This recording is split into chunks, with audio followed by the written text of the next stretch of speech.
Why? Because the IMF cannot answer that question. The Federal Reserve Bank of the United States cannot answer that question. Why have you prohibited the link between money and gold? Here is a letter written by Congressman Ron Paul, who is a candidate for the present presidential elections in the United States, regarding Article 4, Section 2B of the International Monetary Fund's Articles of Agreement.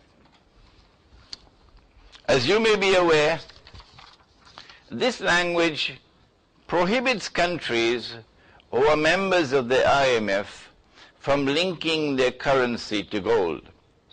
Thus, the IMF is forbidding countries suffering from an erratic monetary policy from adopting the most effective means of stabilizing their currency. This policy could delay a country's recovery from an economic crisis and retard economic growth, thus furthering economic and political instability.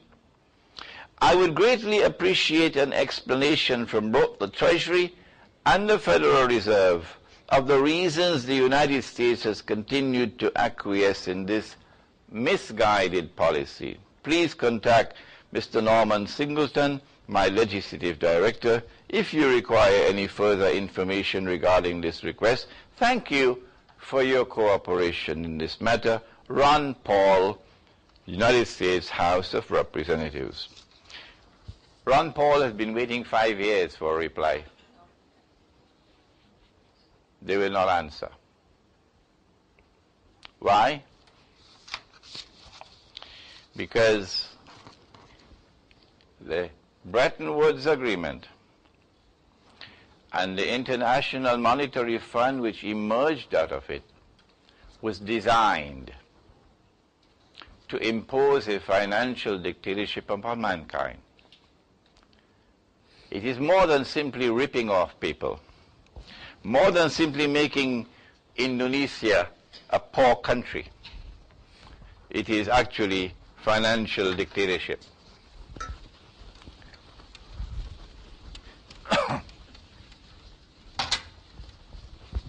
When you have paper money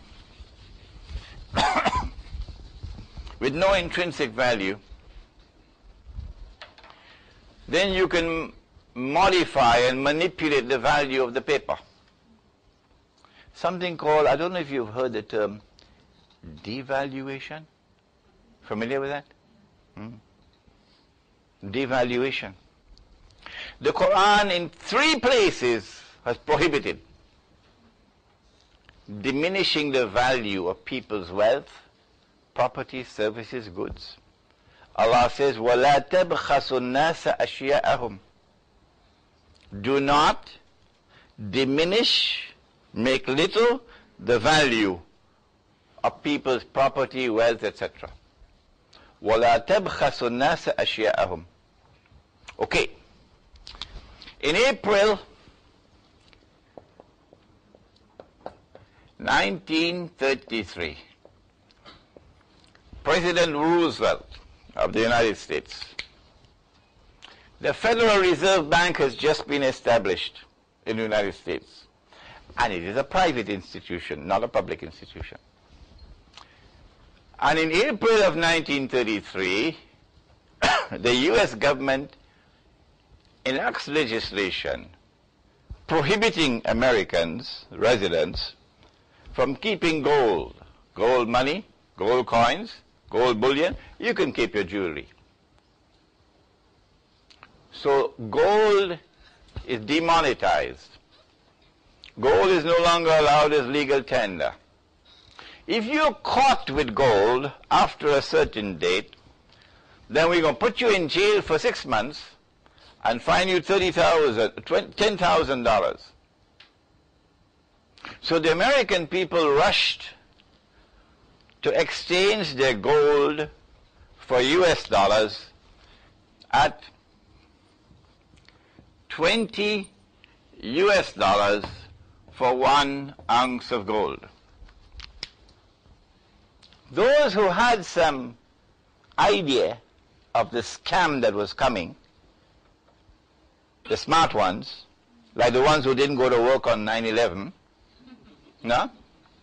What they did was, they took all the paper money they could get and bought gold, the other way around. And then they shipped the gold to Switzerland. It's out of Uncle Sam's reach. After all the American people had exchanged their gold for US dollars, then in January of 1934,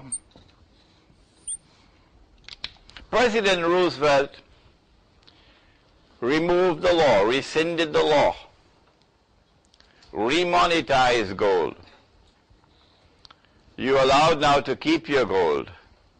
However, we've devalued the dollar. The dollar is no longer 20 for 1 ounce. It is now devalued to $35 for 1 ounce. He should have been sent to jail for 35 years for what he's done now. So the American people rush back to buy back their gold. When they bought back